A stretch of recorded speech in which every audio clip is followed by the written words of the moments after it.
In the meditation reading, in the opening reading, you heard about Sri Lanka and how they meet and talk about families until they find someone in common. South Carolina is like that too. I lived there for many years. It's an ancestor worshiping culture. So I met someone at a Presbyterian retreat center up in Montreat, North Carolina, and she asked the questions, the ritual questions. Now, who were your people? She said.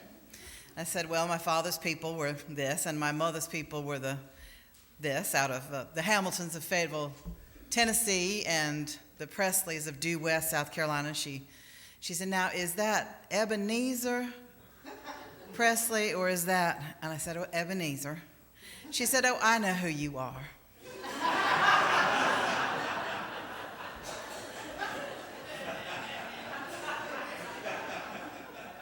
And she did.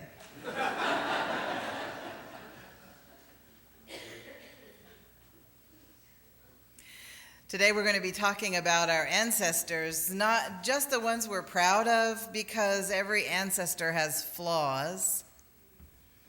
No one is a perfect hero, even Davy Crockett, Queen Elizabeth I. Everybody has weaknesses and strengths. So we look at our ancestors for guidance in a way. We're proud of them. We search through our genealogies, not just to find out who they are, but to find out who we are. And sometimes we were adopted into one family, and then we can search just in the country that we came from, or we search for as much as we know. Sometimes our ancestors were dragged over here on slave ships, and so we can try to search as far back as people kept records. Or now you can swab your cheek and send off your DNA and be told, guess what? You're not from Great Britain 100%. You've got people from Iceland and people from Poland, and you are more complicated than you thought. A man who wrote a history of his family called the Hairstons, an American family in black and white, he wrote this: genealogy becomes a mania, an obsessive struggle to penetrate the past and snatch meaning from an infinity of names. At some point, the search becomes futile. There's nothing left to find, no meaning to be dredged out of old receipts, newspaper articles, letters, accounts of events that seemed so important 50 or 70 years ago. All that remains is the insane urge to keep looking. Insane because the searcher has no idea what he seeks. What will it be? A photograph? A will? A fragment of a letter? The only way to find out is to look at everything, because it is often when the searcher has gone far beyond the border of futility that he finds the object he never knew he was looking for. I've told you some family stories, mostly the Southern family, the family who were missionaries in Pakistan, the family that the lady in North Carolina would have known about. If I had told her that my grandfather grew up in Watsonville, California, she would have said, oh, he's a foreigner. But I've been finding out about my grandmother's people, and I didn't know much about them before, and there's several in there that I admire quite a bit. I knew all about my dad's people and my grandfather's people. He was a famous preacher in the 20s, 30s, 40s, 50s, Donald Barnhouse. You can still go on some websites and download podcasts of his sermons, which were all recorded. I used to have the big reel-to-reels in my garage, but I gave them to the people who cared. I mean, that is more than I did. But he married this woman named Ruth Winurita Tiffany, and I was curious about her middle name. She was from Pennsylvania, from Huntington, Pennsylvania, and she was born to a Methodist minister, Cortland Perry Tiffany, and his wife, Gertrude. And they had 3 children. The first one was Mary Neoskalita Tiffany, and then Ruth Winurita Tiffany, and then Toby, who did not have a Native American middle name. They said they just felt like naming their children after the local Indian nations. Okay, so Ruth went by Ruth, my grandmother did, but my great-aunt Neoskalita, whom I never met, went by Neoskalita her whole life because she thought Mary was boring. I'm going to call her into my inner committee of ancestors. Do you have an inner committee of people who kind of give you advice and run your life? Yeah. So sometimes your ancestors will be on it. And I've been reading about Neoskalita in preparation for this sermon. So when she was a little kid, she got scarlet fever or something, some illness, they're not sure, and all her hair fell out. And when it grew back in, it was flaming red. She had a rebellious temperament, very active child, and she, when in high school, she was born in 1890. So when she was in high school, it was like 1905. She told the principal she was going to be a doctor. And he said, oh, you could be a nurse if you worked really hard. And so she went off to college, then she went to medical school. She got her MD, and when she came back to town, she rode in on a motorcycle. She went to the high school, went to the principal's office, and slapped her diploma down on his desk. MD. She moved to Bahrain to be a doctor. There she met a man who worked for Standard Oil, and they had a long and happy life. Well, one of the family stories about her is that one day in Bahrain, a group of men with swords came on horseback to fetch her, the lady doctor. The sheik, who lived several hours horseback ride away, had a favorite wife who was in childbirth, and she was in trouble. He did not want a male doctor to look at her. So he'd heard there was a woman who was a doctor and sent for her. So Neoskalita traveled on horseback for miles and miles and hours, and finally got to this sheik's encampment. And he met with her and said, if you are able to save my favorite wife, and if I have a son, you will be paid this much money. If I have a daughter, this much money. If my wife dies, no money, and you're on your own getting home. So she saved the favorite wife, and there was a son born, and the sheik gave her a bag of gold and jewels that she brought back to the States with her and parceled out one at a time to her children and grandchildren over the next many years. I still have a cousin who wears a double pearl that came from that sheik. The other sister was my grandmother.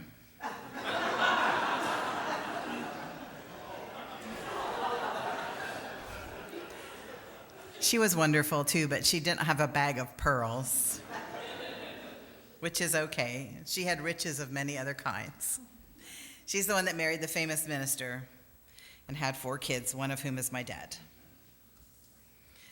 So I want to talk to you about the ancestors of our faith, the ancestors of Unitarianism and Universalism, see if we have anybody we want to emulate or not emulate.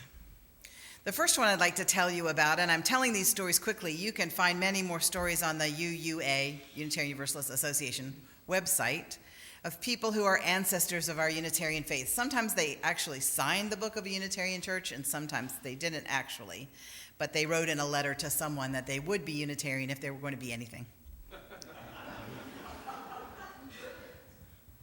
The first one I want to talk to you about is a Universalist preacher named Hosea Ballou. And there are several of my favorite UU family stories about him. He was a Universalist. As I said, they didn't believe in hell. And this was in the 1800s, where everybody believed in hell. And the story goes that he was sharing a carriage with a minister of a different denomination who said, "You are Hosea Ballou, sir. Are you that Hosea Ballou, the Universalist preacher?" He said, "Sir, I am."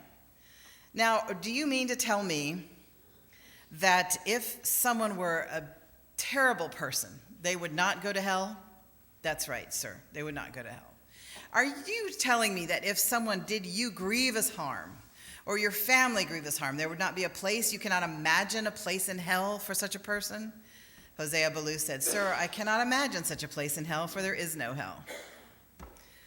Are you telling me that if I were a universalist, I could strike you over the head and knock you out and knock out the driver and take this entire carriage and rob you of everything you own, and I still would not go to hell?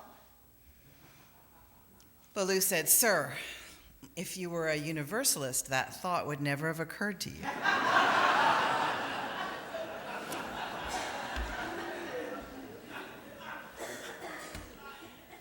My other favorite story that I think says it all about universalism is when a dad came to him and asked him, begged him to talk to his son who was in the bars all the time. As we say in these days, he was making bad choices. The dad was worried about his son's eternal soul. Was he going to be saved? Was he going to be damned for this behavior? And Ballou said, let's go together and drag your child out of that bar. But first, let's build a giant fire right in the street in front of the bar. And when we drag him out of the bar, we shall throw him into the fire. And the father was shocked and said, why would I do that? And Ballou said, that's right. Are you a better father than God? Why would God do that? Then there's Theodore Parker, who was a transcendentalist Unitarian, preached in Boston. He was a fiery abolitionist, and abolitionists were not popular in Boston because they hijacked every conversation, every Facebook thread, every dinner party to talk about the evils of enslaving and owning human beings. Because once you got woke about it, really, you could not think about anything else till it was not happening anymore. And so then something happened. Another Unitarian forebear of ours, President Millard Fillmore, signed the Fugitive Slave Act, making it illegal for private free citizens to assist in enslaved men and women's escape from slavery, and making it the law that if you knew about a person who had escaped from slavery, you had to turn them in. This was a whole different kettle of fish for the people of Boston, and they began turning on the institution of slavery in greater numbers than they ever had before. Suddenly, his sermons about abolition were packed. Thousands of people would come to hear him speak about abolition. They helped people who had escaped from slavery. The folks who had escaped were part of the congregation, along with the folks who had been born free. And then, with the Fugitive Slave Act, the slave catchers started coming to town. Slave catchers had the job of kidnapping men and women who had escaped from being enslaved, dragging them back south and returning them to the people who felt they had been robbed of property by these people's escape. Theodore Parker founded the Boston Vigilance Committee with both black members and white members. They worked together to foil the slave catchers. It'll be very interesting to do more reading on the Vigilance Committee. They would harass the slave catchers. They would confuse them whenever they could. They would give them wrong directions. They would interrupt them as they were trying to sneak up on somebody. They would be as obnoxious as possible and saved many, many people from being returned to the South. Theodore Parker and his wife never had any children, but it is said that he was a father to all the children in his congregation, just in that he would play with them and he let them crawl all over him in his study, and he was always down on the floor on his hands and knees playing with the children. You can just tell from looking at a portrait of Theodore Parker that he was that kind of dude. Now I want to tell you about Margaret Fuller, too. Her life is dramatic as an opera. She was born into a Unitarian family. She was part of the Transcendentalist group.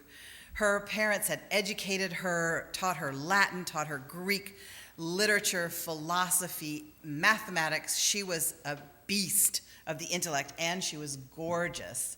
She was a favorite conversational partner of Ralph Waldo Emerson. There is some rumor floating around that he might have had a terrible crush on her. Whenever she came to his house, his wife, Lydian, took to her bed.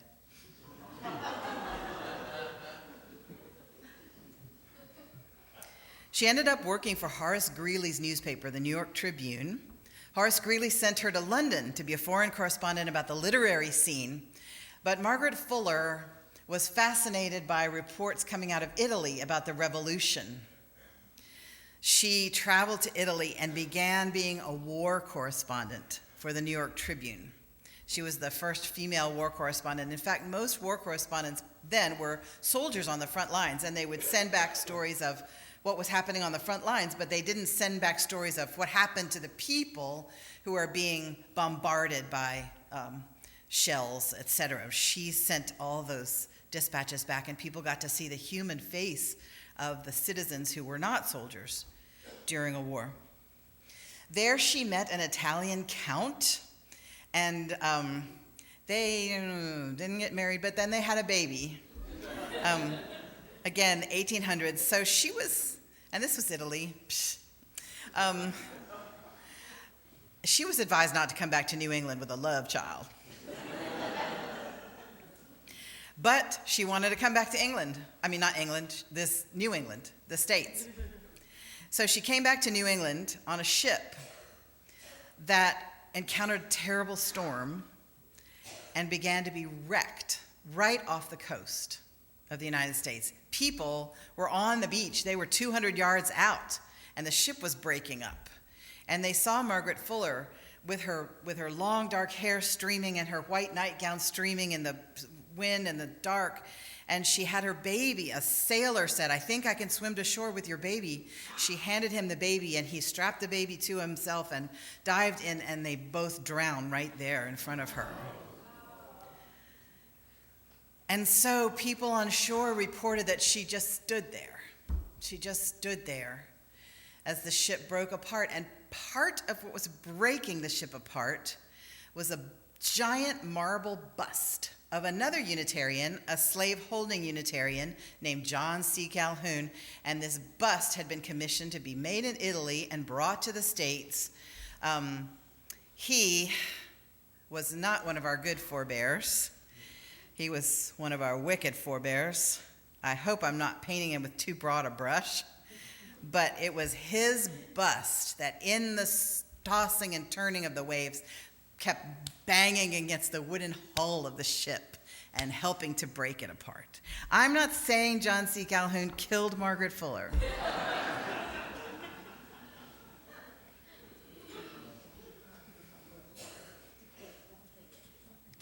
It just feels like it should be an opera. So who are your ancestors, and what qualities of theirs would you like to invite into your life, and which qualities of theirs would you like to let quietly go into the past? And you are going to be ancestors one day. When your children's children's children think about their ancestors, they're going to be thinking about you.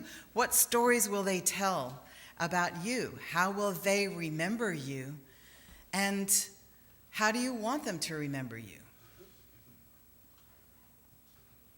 I like to think that I preach because I love to preach, but it could be just that I've got the DNA of preachers on both sides of the family running in my veins. Does DNA run in your veins? I'm sure someone will correct me.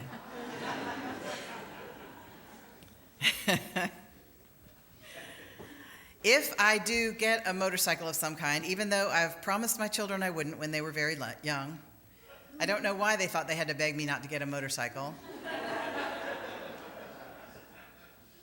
But if I do color some part of my hair red, I'm honoring my great Aunt Neoscolita, who I wish would come and sit down at my table of advisors. Who is at your table? At whose table will you sit? We're grateful to be here. We're grateful to be here together.